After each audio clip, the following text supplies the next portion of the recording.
The galaxy had grown quiet, and nobody knew why. Sat alone in the deep space monitoring station, watching his screens flicker with data from 1,000 distant stars. He had worked this job for 12 years. Most nights were boring. Ships came and went. Signals bounced across the void. Nothing ever changed. But tonight was different. The signal came from beyond the outer rim, from a place where no human ship had ever traveled. At first, thought it was noise. Space was full of random sounds. Dead stars screamed. Black holes hummed. But this was different. This had a pattern. He leaned forward and adjusted his equipment. The signal became clearer. It was a voice. Not human. Not anything he had ever heard before. The translation software struggled for several minutes before words began to form on his screen.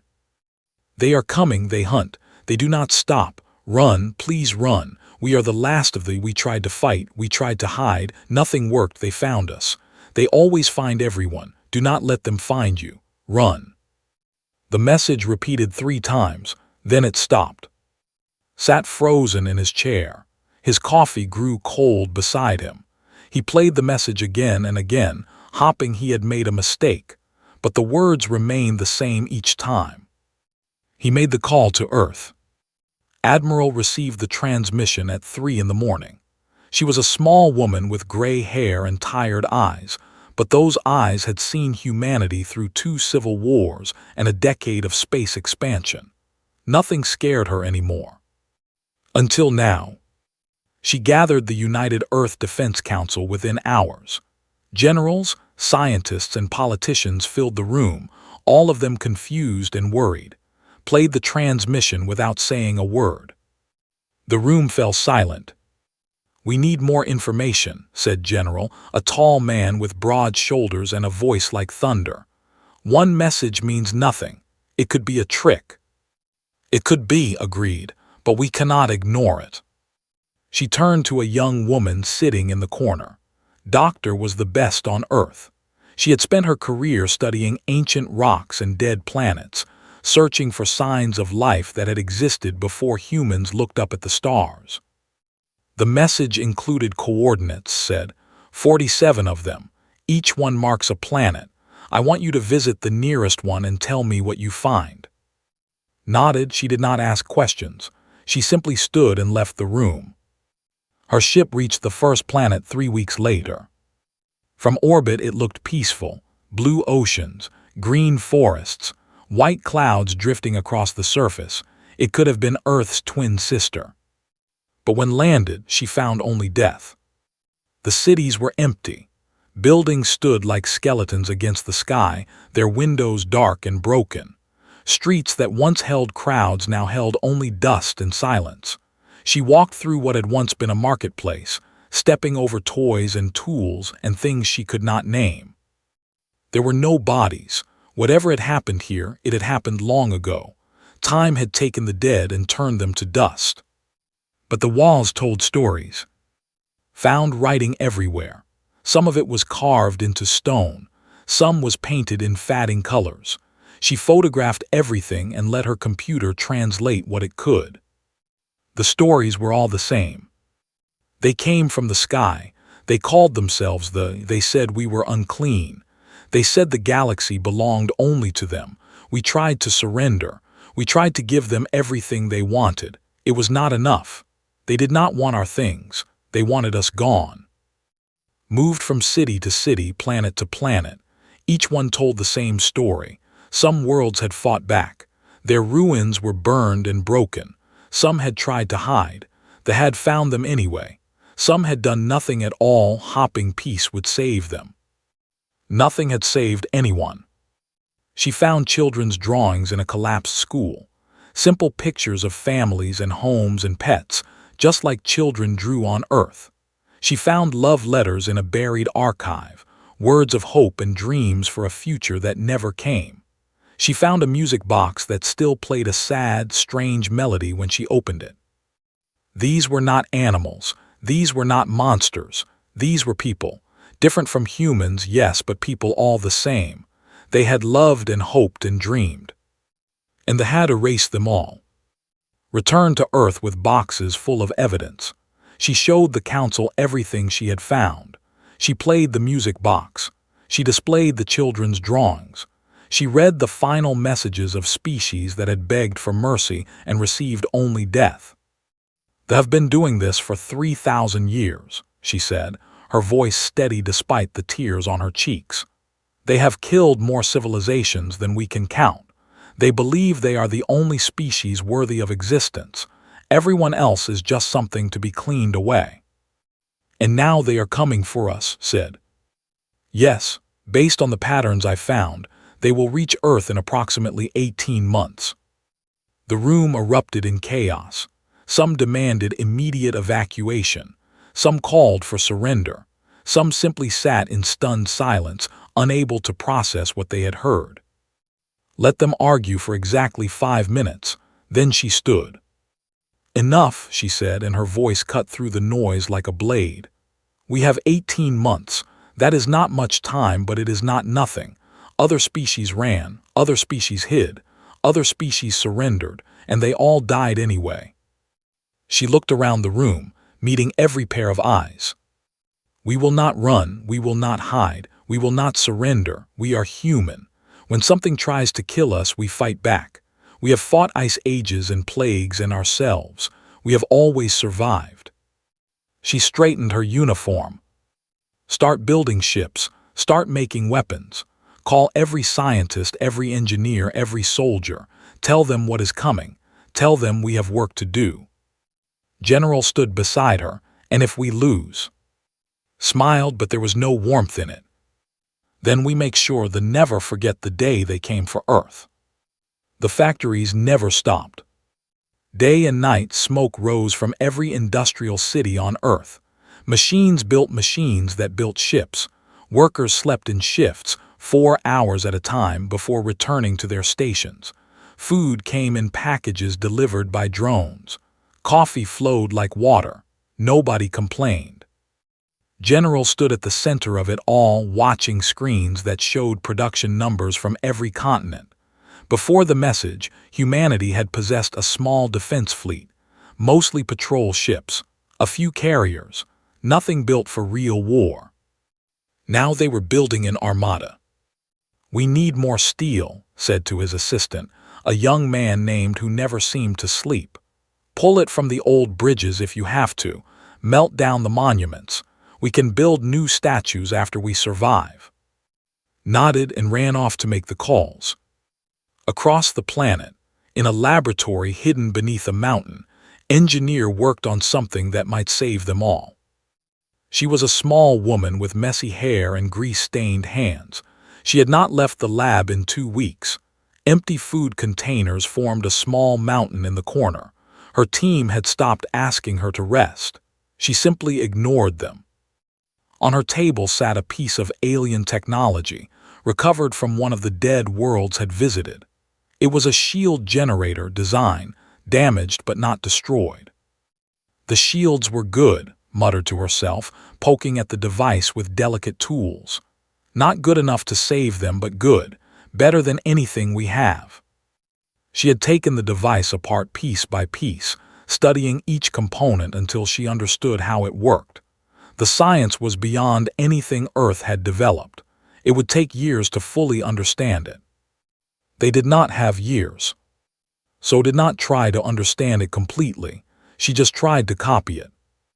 Her first attempt exploded and burned off her eyebrows.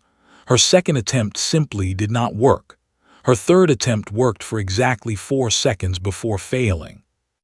Her 47th attempt held for a full minute. Good enough, she said, and began mass production. Meanwhile, Captain sat in his quarters aboard the carrier Dawn's Edge, reading reports until his eyes ached. He had been chosen to lead the first strike fleet. It was the highest honor of his career. It was also probably a death sentence. Did not mind dying. He had made peace with that possibility long ago.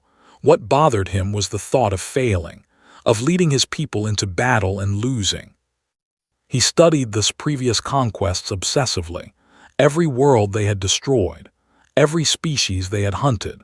He looked for patterns, weaknesses, anything that might give humanity an edge. He found very little. They were methodical. They approached each target the same way. Scout ships first, gathering information. Then a small advance fleet to test defenses. Finally, the main force, overwhelming and unstoppable. They had done this hundreds of times. They had never failed. A knock at his door interrupted his thoughts. "Come in," he said. His sister entered, carrying 2 cups of tea. She was a naval strategist, one of the best minds in the fleet. She was also the only person who could take a break. "You look terrible," she said, handing him a cup. "Thank you, very helpful." She sat across from him and studied the reports scattered across his desk.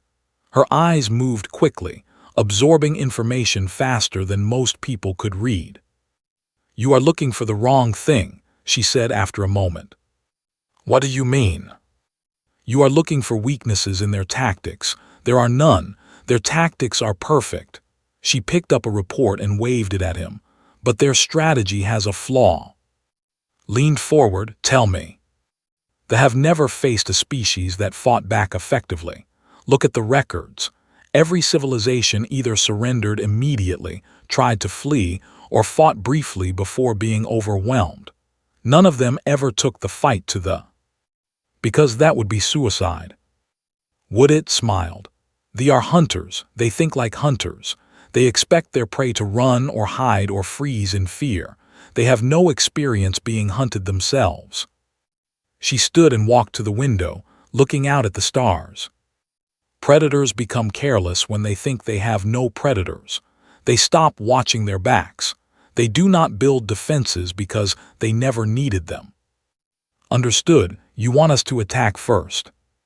"I want us to be something they have never seen before, something that does not run, something that chases them." She turned back to face him. "We cannot beat them in a straight fight, but we do not have to. We just have to make them afraid. Make them wonder what is coming next. Make them feel what every species they have hunted felt." Carried this idea to Admiral the next morning. She listened without interrupting. When he finished, she sat in silence for a long time. "It is risky," she finally said. "If we send ships to attack them, we weaken our defenses here." "Our defenses will not matter if we fight the way they expect," replied. "They have beaten this game 100 times. We need to change the game." Stood and walked to the window of her office, the same gesture his sister had made. Outside, ships filled the sky, coming and going from the orbital construction platforms.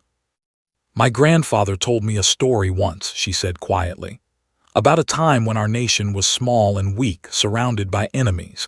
Everyone said we would be conquered. Everyone said we should surrender, but we did not. We fought in ways our enemies did not expect. We used the land against them. We appeared where they did not look. We disappeared when they came for us." She turned back to, "We survived, not because we were stronger, because we refused to fight their war. We made them fight ours instead." She picked up her communicator. "General, change the production priorities. We need fast ships, small ships, ships that can hit hard and run. And Captain." "Yes, Admiral." "Start planning your attack. When they arrive, I want them to find something they have never seen before." Saluted. "What is that, Admiral?" Smiled, and this time there was warmth in it. Warmth and something dangerous. "Humanity angry." The advance fleet entered the Sol system expecting nothing. They had done this many times before. Scout a new world. Find the primitive species living there, destroy them, move on. The cleansing was holy work blessed by their ancient gods. Every alien erased brought the closer to paradise. Commander of the advance fleet reviewed the data his scouts had gathered. The humans were a young species, barely spacefaring. Their ships were small and poorly armed. Their planet was beautiful, rich with resources. "This would be easy." "Signal the main fleet," ordered. "Tell them this world will be cleansed within 10 cycles. We will meet no real resistance." His communication officer obeyed. The message flew across space at faster-than-light speeds. The main fleet changed course, eager to witness another successful hunt. Leaned back in his chair and closed his eyes. Perhaps he would sleep. There was nothing here to worry about. He was wrong.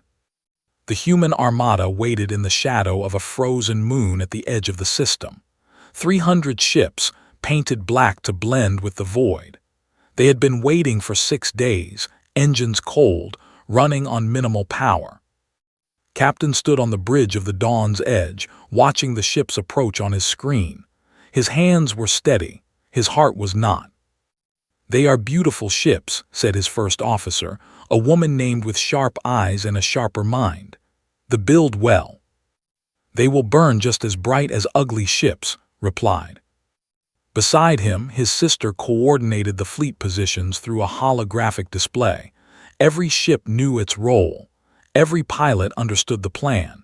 They had trained for this moment for 18 months. Now the moment had come. "All ships," said into his communicator, his voice calm and clear. "They think we are animals. They think this will be easy. Show them how wrong they are, for Earth, for everyone they have killed, for everyone they will never kill again." He paused. "Attack!" 300 engines ignited at once. The darkness of space became fire. They had no warning. Human ships came screaming out of the void, weapons blazing. The first cruiser exploded before its shields could activate. The second managed to raise its defenses, but was swarmed by a dozen smaller fighters that tore it apart piece by piece. Scrambled to his command chair, shouting orders. His crew stumbled over each other in confusion. This was not possible. No species attacked them. No species was this crazy. "Return fire. All ships return fire." The weapons were powerful, far more powerful than anything humans had. When they hit, human ships died in bright flashes of light. Metal became dust. Crews became nothing. But human ships were many, and they did not stop coming. Lieutenant flew his fighter directly at a battleship. His weapons had already emptied. His shields were gone. His ship was held together by nothing but luck and desperation. "Pull back," screamed through the radio. "You cannot." "Watch me," he replied. He aimed for the battleship's engine core and pushed his throttle to maximum. The impact was small. The explosion that followed was not. The battleship broke in half, its reactor going critical. When it died, it took 3 smaller ships with it. Died smiling. He was not alone. Across the battlefield, human pilots made impossible choices. Ensign crashed her damaged cruiser into a weapons platform. Sergeant Minu detonated his ship's reactor inside an enemy hangar bay. A young pilot named, barely 20 years old, flew her fighter into a command tower just to blind them for a few precious seconds. They could not understand it. Their psychology did not allow for such behavior. Self-preservation was the foundation of all intelligent life. Every species they had ever met had run when death became certain. These humans ran toward death instead. "They are insane," whispered, watching his fleet being torn apart by creatures who should have been begging for mercy. Completely insane. His aide approached him with fear in her eyes. "Commander, we have lost 60% of our ships. We must retreat." Wanted to argue, they did not retreat. They did not show weakness, but the numbers did not lie. They were losing. He gave the order. The remaining ships turned and fled, jumping to faster-than-light speed and vanishing from the system. Behind them, the wreckage of their fleet floated silently in the void. The humans did not celebrate. On the Dawn's Edge, Captain looked at the casualty reports and felt his chest tighten. 180 ships destroyed, 40,000 crew members dead, friends he had known for years, gone in an instant. The price of victory was blood, and humanity had paid dearly. Back on Earth, the news spread quickly. People watched footage of the battle on their screens, seeing human ships charge into certain death without hesitation. They saw the run. For the first time, they felt something other than fear. Doctor broadcast her own message, playing footage she had recovered from the dead worlds. Images of children's toys in ashes, of empty cities that had once held millions, of species that had begged for peace and found only extinction. "This is what surrender looks like," she said, her voice breaking. "The surrendered, the surrendered, the surrendered, they are all dead. Running does not work. Hiding does not work. Begging does not work. The only thing they understand is force." She paused, wiping her eyes. Today, humanity spoke in a language they understand. And for the first time in 3,000 years, they ran from something smaller than them. On his flagship far from Sol, Supreme Commander received the report of his advance fleet's destruction. He read it 3 times, unable to believe the words. No species had ever done this. No species had ever been willing to die in such numbers just to hurt the. It was wrong. It was unnatural. It was terrifying. He opened a channel to the human planet. His face appeared on screens across Earth, cold and proud despite his fear. "You will be erased," he said. "Every man, every woman, every child. Your cities will burn. Your history will be forgotten. You will be nothing." Admiral responded within minutes. Her face was calm. Her voice was steady. "Come and try." She cut the transmission. The main fleet changed course, accelerating toward Sol. They would arrive in 3 months. Humanity began rebuilding its armada. They expected humanity to wait. Every species they had ever hunted did the same thing. After winning a small victory, they would retreat to there. They would build walls. They would pray to their gods. They would hope they would show mercy. They never showed mercy. But Captain did not wait. He did not build walls. He did not pray. He attacked. The Second Fleet, rebuilt and reinforced, launched toward space just 2 weeks after the first battle. 100 ships, each one carrying crews who had volunteered knowing they might never come home. "This is suicide," General had argued in the planning meeting. "We should defend Earth, not throw our ships away in enemy territory." "They expect us to defend," replied. "That is exactly why we must attack. A hunter does not fear prey that hides in a corner, but a hunter fears prey that hunts back." Admiral had approved the mission. Now stood on the bridge of his new flagship, the Unyielding, watching the stars blur as they traveled faster than light. Beside him, his sister coordinated their targets through her tactical display. 17 systems within striking distance, she reported. Supply stations, communication relays, fuel depots, nothing heavily defended because they never expected anyone to come this far. Then we hit them all. The raids began 3 days later. Engineer had given them a gift before they left. She called them ghost drives. Special modifications to their engines that made their ships invisible to sensors for short periods. It was not perfect. It did not last long, but it was enough. Human ships appeared from nowhere, struck hard, and vanished before they could respond. A fuel depot on the edge of their territory burned for 3 days. A communication relay went silent, cutting off an entire sector. A supply station carrying food for the main fleet simply disappeared, its crew never knowing what hit them. They had never experienced anything like this. Supreme Commander raged in his command chamber, throwing objects at the walls and screaming at his officers.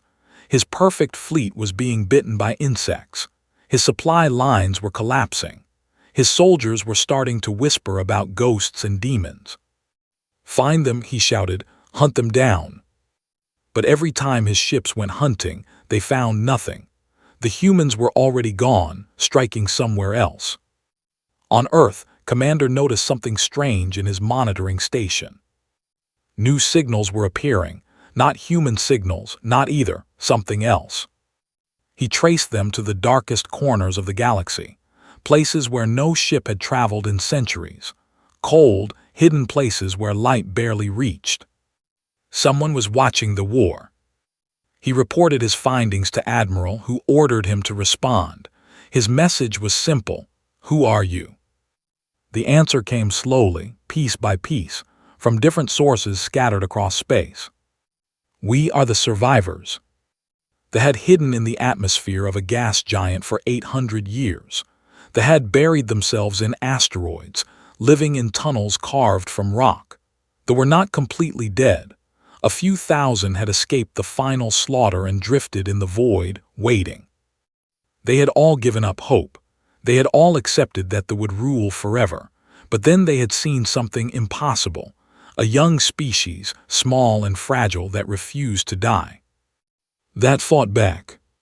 They sent coordinates, a secret weakness in the command structure, a station where their leaders met and planned. Destroy it, and they would lose their ability to coordinate. They sent shield frequencies, technical data stolen centuries ago and saved for a day that seemed like it would never come. The remaining sent weapon designs, plans for bombs and missiles that their ancestors had developed but never had the chance to build. Humanity was no longer alone. Doctor proposed a different kind of attack, not with weapons but with truth. "The citizens do not know what their military does," she explained to the council. "They are told that other species are animals, barely intelligent, dangerous and unclean. That is how they justify the cleansing." She displayed images on the screen, art from dead civilizations, music, poetry, photographs of families. "What if we show them the truth?" Approved the mission. Took a small ship deep into territory, escorted by a squad of fighters. Her target was an archive world, a place where they kept records of their conquests. More importantly, it had a broadcast system that could reach every citizen. The infiltration was quiet, and her team avoided patrols and slipped into the archive facility through a maintenance tunnel. Inside, she found exactly what she expected: rooms full of trophies, items taken from dead civilizations, a museum of extinction. She also found something she did not expect. In a sealed chamber preserved behind glass were hundreds of artifacts that they had kept as curiosities: a child's stuffed toy, and wedding necklace, a painting from a species whose name had been forgotten. They had not destroyed everything, they had kept souvenirs. Recorded everything. Then she connected to the broadcast system and sent her message to every screen in space. "You call them animals," she said, standing in front of the preserved artifacts. "You say they were not real people. You say the cleansing is holy." She picked up the stuffed toy. "This belonged to a child who loved and played and dreamed just like your children do. Your soldiers killed that child. They killed millions like them." She displayed images of the dead worlds, the empty cities, the buried schools. "This is what your empire is built on. Not glory, not holiness. Murder. The murder of families and children and entire civilizations that only wanted to live." The broadcast lasted 12 minutes. Then they cut the signal and barely escaped with her life. But the damage was done. The message could not be unseen. It spread through the population like fire. Some rejected it, calling it lies and propaganda, but others began to question. Seeds of doubt planted in fertile ground. Back on the unyielding, Captain received word from. "The main fleet has stopped advancing toward Earth. They are pulling back to defend their territory." Smiled. The hunter does not like being hunted. Looked at his crew. They were tired. They had lost friends. They had flown missions that should have killed them all. But they were winning. "Send a message to Admiral," he said. "Tell her they are afraid. Tell her it is time to end this." He turned back to the stars. "We are coming for them." The final fleet gathered at the edge of space. Admiral stood on the observation deck of her command ship, the Horizon, watching the ships assemble. It was the largest armada the galaxy had ever seen. Human carriers flew beside cruisers. Gunships formed protective screens around troop transports. Even a handful of vessels, old and battered but still flying, had joined the formation. 12 species, 400 ships, one purpose. "They are ready," General said, joining her at the window. Nodded slowly. "I never thought I would see this. Humans fighting alongside aliens, working together instead of against each other." "They taught us something," replied. "They showed us what happens when species fight alone." The fleet jumped to faster-than-light speed. Their destination was the Supreme Commander waited for them. His remaining fleet formed a defensive sphere around the planet. 600 ships, the finest they had ever built. Behind them, orbital platforms bristled with weapons. Defense satellites created a web of fire that nothing should have been able to penetrate. Had studied the human tactics. He had learned from his mistakes. This time there would be no surprise attacks, no ghost ships appearing from nowhere. This would be a straight fight. And in a straight fight, they had always won. "Let them come," he said to his officers. "We will show them what happens when prey forgets its place." The Allied fleet arrived in a flash of light. Both sides paused, looking at each other across the void. Thousands of ships, millions of lives, all waiting for someone to make the first move. Admiral opened a communication channel. Her face appeared on every screen in both fleets. "This is Admiral of the United Earth Alliance. We are not here to destroy your species. We are not here to do what you have done to so many others. We are here to stop the killing. Surrender now and your people will live. Continue fighting and we will do whatever we must to end this war." His response came immediately. "The do not surrender, the do not bow. You are insects. You are animals. We will crush you and everyone who stands with you." Sighed, she had expected nothing less. "All ships," she said quietly, "attack." The battle began. Captain led the first wave, his ship the Unyielding cutting through defenses like a knife. Around him, human pilots flew with the same desperate courage they had shown in the first battle. They were not afraid of death. They had accepted it long ago. But this time, they were not alone. Ships provided cover fire, their weapons designed specifically to counter shields. Boarding teams launched themselves at enemy cruisers, cutting through hulls and fighting hand-to-hand in the corridors. The few as they were, targeted the command ships with missiles that had waited 800 years to be fired. They fought back with everything they had. Their weapons tore through Allied ships. Their pilots, trained since birth for war, matched human skill with precision and discipline. But they had never faced this. A coalition, a combined force of species that had every reason to hate each other, fighting together as one. General coordinated ground operations as troop transports broke through the orbital defenses. Human soldiers landed on for the first time. Their mission was not conquest, it was liberation. Deep beneath the surface, they had kept their specimens. Survivors from conquered worlds, kept alive for study and experimentation. Some had been prisoners for centuries, forgotten by everyone except the scientists who tortured them. Forces broke open the prison doors. The prisoners who emerged were broken, sick, barely alive, but they were alive, and when they saw the human soldiers they wept. "You came," an elderly woman whispered, clutching his hand. "After all this time, someone finally came." In orbit, the battle raged on. The Unyielding took heavy damage. Its shields failed. Its weapons systems flickered, but refused to retreat. His sister coordinated their movements, finding gaps in the formation that others would have missed. "There," she said, pointing at a cluster of command ships, "is in the center one. If we take him out, their coordination fails." "Then we take him out," replied. The Unyielding dove toward the command cluster, weaving through fire that should have destroyed it 10 times over. Engineer, monitoring from Earth, fed power to systems that should have been dead. The ship held together through nothing but determination and spite. Fired everything he had its flagship. The explosion lit up the sky. When it faded, the command ship was gone. And with it, Supreme Commander, the architect of 3,000 years of genocide. The remaining ships hesitated. Without leadership, they had no direction. Some continued fighting. Some tried to flee. Many simply surrendered, their will to fight broken. The battle ended not with a final explosion, but with silence. The guns stopped firing. The ships stopped moving. And for the first time in 3,000 years, there was no longer a source of death.